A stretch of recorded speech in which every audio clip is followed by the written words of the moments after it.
Buck Rogers in the 25th century.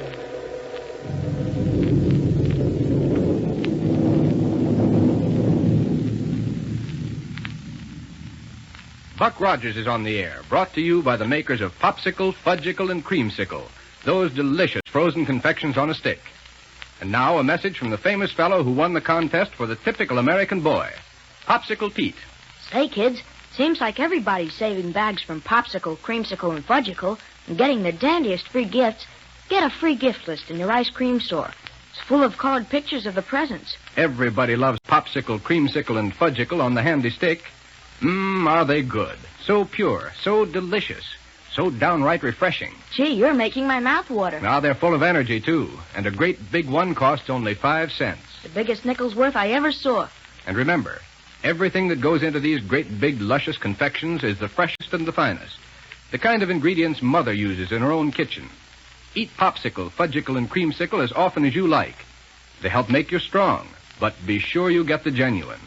Look for the name Popsicle, Creamsicle, or Fudgicle printed on every bag. Save bags for free gifts every day. Save your gift list, too. It's got a coupon on it worth 10 bags. Well, now with Kane and Ardela established in the headquarters at the ruins of ancient Philadelphia, with Black Barney under the influence of the psychic restriction ray, things promise to be pretty exciting. But let's first pick up Buck and Wilma aboard their rocket plane as it roars along on its way to Dr. Huer's laboratory in Niagara. Here we go, 500 years into the future.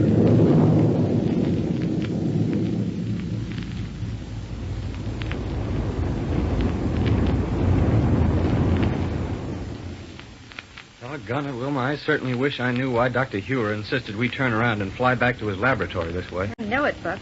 And just when we were beginning to get somewhere in our hunt for Black Barney. Right. That was a good, strong rocket trail we were following, too. And there was no question about it being his. Unless Killer Kane took that ship away from him. Wilma, that's a greater possibility than I care to admit. Yes, sir, you'll never convince me that Barney had run off with an experimental ship that way unless somebody forced him into it. And who could it be but Killer Kane? Right. And that's why I hated to leave the hot rocket trail we were following. Dr. Huer knew we were on that trail, didn't he? Sure. I had Central Radio Bureau tell him we were. Then he must have something mighty important up his sleeve to make us turn back this way. Yeah. Well, we'll be at his laboratory in a couple of minutes now and find out what it's all about. Buck. Yeah? Why not radio to him? Plenty of time to do it before we land. Sure. Here, you take over the controls while I do it, will you, please? Surely. Only you'd better keep cutting down on the power or we'll fly on by Niagara before we know it. Hey, I should say so. Do you know how fast we're traveling? How fast? A little over 1,200 miles an hour. Phew. That is stepping along, isn't it? You bet it is. Out in space with no air friction to heat up the hull or slow us down, it would be like crawling along. Down here within the atmosphere, it's going some. Yeah. Well, you take care of navigation while I make this call. Okay, and the first thing I'm going to do is cut down the power. There. Calling V121. Buck Rogers calling V121. Of course, he may not have got back to his laboratory yet, Buck. Central Radio Bureau said he had just started when we talked to them. Well, calling V121. Hello, Buck. Did you get my message through Central Radio? Why, yes, Doctor. And we're on our way into you now. Good. Well, then why are you calling? Oh, just to find out what this is all about. We were hot on Barney's rocket trail Yes, and... yes, I know, Buck. Well, yes, sir, and that trail was so fresh the gas analyzer pointers were fairly popping off the dials. But, Buck, I have an idea that finding Barney is going to be far more difficult than simply following up his rocket trail. Sure, Doctor, but it's the first thing for us to do in any case. No. So the first thing for you to do is come back here to my laboratory. But why, sir? Tell you when you get back here. Now, come along. Okay. We'll be there in a minute. Signing off. Signing off.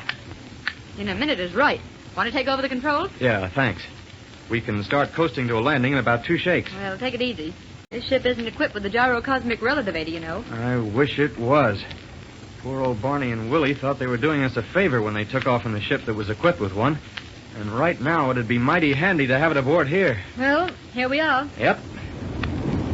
Hang on for landing. Now, let's go. Right with you. Oh, hello, Doctor. Here we are. Oh, come right in here, you two. Right, sir. Your radio call held me up a bit, but I'm finished with this thing in a minute. Oh, Doctor, it's the gyrocosmic relativator. Don't tell me Black Barney and Willie came back here. Yes, Doctor. When did they bring it back? They didn't. This is a brand new one. Oh, I thought it'd take weeks to put one of these things together, and that you'd need impenetrite from Pluto. Well, I used a few scraps I was able to salvage in the main power room of the Central Radio Bureau. Yeah? I've been spending every minute working on this. Well, I'm beginning to see the light. You had us come back here so we could install this on our ship before continuing the search for Barney and Willie. Exactly. As long as his ship is so equipped, yours must be too. And Buck, Yeah? I don't know how you feel about it, but I'm of the opinion that Kane and Ardela must have something to do with the disappearance of Barney and Willie. We certainly agree with you on that, sir. Yes. There, now. Great day. You must have done some fast work on this thing. Yes. And under a real handicap in the limited amount of impenetrite at my disposal. What about the reports of impenetrite ore out near the city of Omaha? Yeah, I've heard about that, too, Doctor. Yes, but the ore is so poor that an entirely new means of reduction must be developed to really make it worthwhile. Worth investigating, though. Well, I'm going to look into it at the very first opportunity. Meanwhile, our only sure source is the far-off planet Pluto. We can't very well afford to lose this Relativator, then, can we? No, sir. But is there anything I can do to help you there? I'll fit the photoelectric cell unit into place, will you, please? Yeah, sure. Goes right in front of this gear system unit, doesn't it? That's right. You'll have to use the power vise to fit them together. Okay. But how about fastening them? Well, molecular tension will take care of that because of the extreme care with which they've been machined. Go right ahead and put them into the vise. Yes, sir. Help you carry, Buck? No, thanks. I can make it. There we are. Be sure the sections are accurately lined up before you try to fit them. Yeah, they're in perfect alignment. And here goes the vise that'll make the gyrocosmic relativator that'll help run down Kane and Ardela.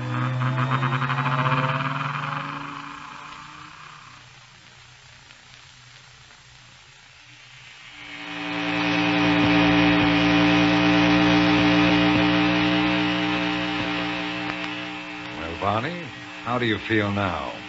The psychic restriction ray isn't so bad, is it? It's marvelous, Chief. Just leave it on for a couple of hours or two more, will you? Sounds to me as though he's had plenty, Kane. Right, Ardela. You can turn it off. All right. All right. Get up now, Barney. Yeah. Thanks, Chief. I certainly appreciate your letting me get exposed to it. Yeah. Then perhaps you can be of some help to us now, eh? Oh, I'll try awful hard, Chief. That's the stuff.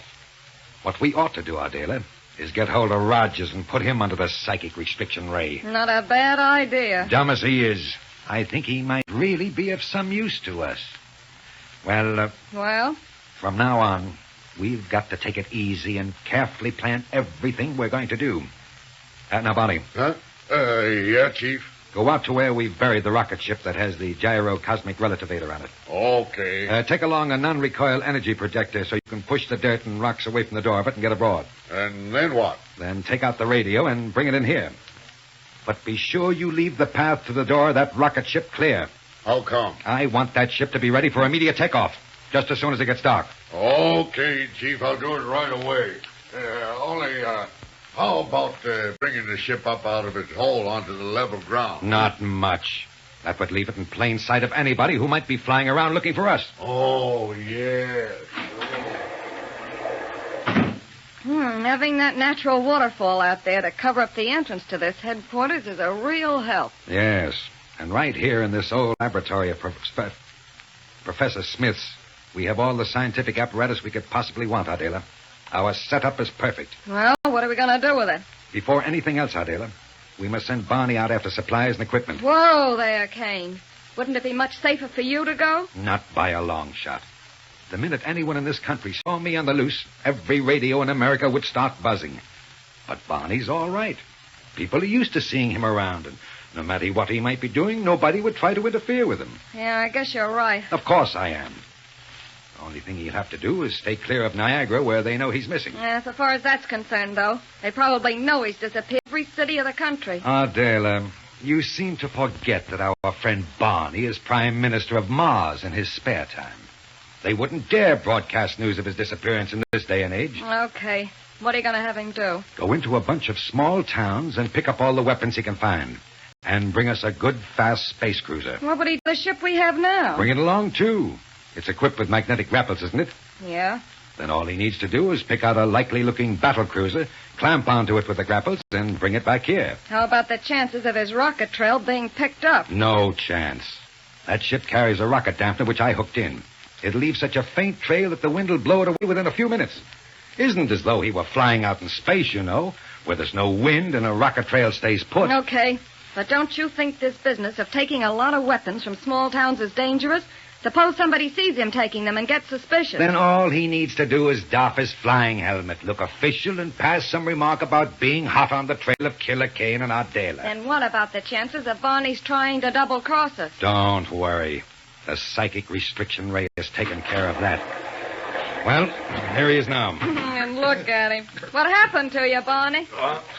I'm all right, Miss Ardela. Only I got kind of wet coming through the falls. Oh, why didn't you use a force ray to push the water aside? On account of I had to use both hands to carry this radio. Here you are. Did you get that wet, too? Yeah, Chief. I guess maybe it did a little. Then we'll have to wait for it to dry out. Maybe it'll work anyway. I'll plug it in and see. All right. Now, Barney. Yeah?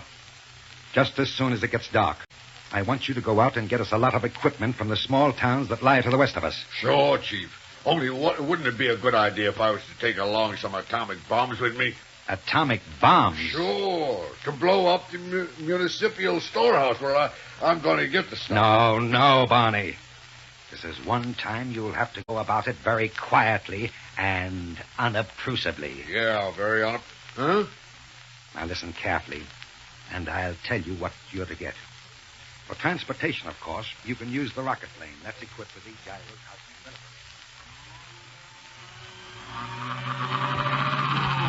There you are, Doctor. The photoelectric cell unit is in. Fine, Buck. Bring it over here, and we'll complete assembly of this gyrocosmic relativator. Right, sir. There you are. Will this be as good as the one on the ship Barney took away? It's exactly the same, Wilma. With it, you'll be able to take off and immediately be going at tremendous speed without any loss of time for pickup. Then Killer Kane, beware. Fasten the power terminal line, Buck, and it'll be all finished. Okay. There you are. Good.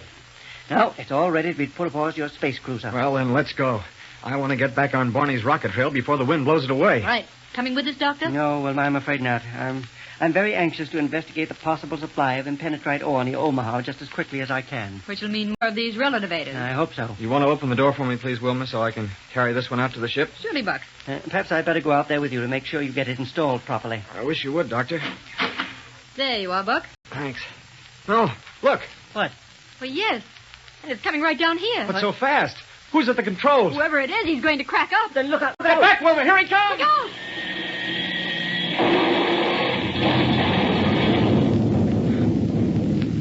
Well, I wonder who and what under the sun that was. I certainly hope none of our friends got hurt. Fellas and girls, if you'd like a real treat, a wonderful treat, get yourself a creamsicle on a handy stick. Does that hit the spot? A great big chunk of delicious ice cream covered with chocolate fudge or pure fruit flavors. What a nickel's worth. Nourishing, cooling, and made fresh every day in only the best, sunny, inviting ice cream plants. Remember, whether you buy creamsicle, popsicle, or fudgicle, be sure they're genuine. Look for the U.S. registered trademark name printed right on the bag. Kids, save those bags. Get swell free gifts. Skates, table tennis, a sleeping doll, a wristwatch. Gee, everything you always wanted. But start right away. Because the more bags you save, the better presents you get.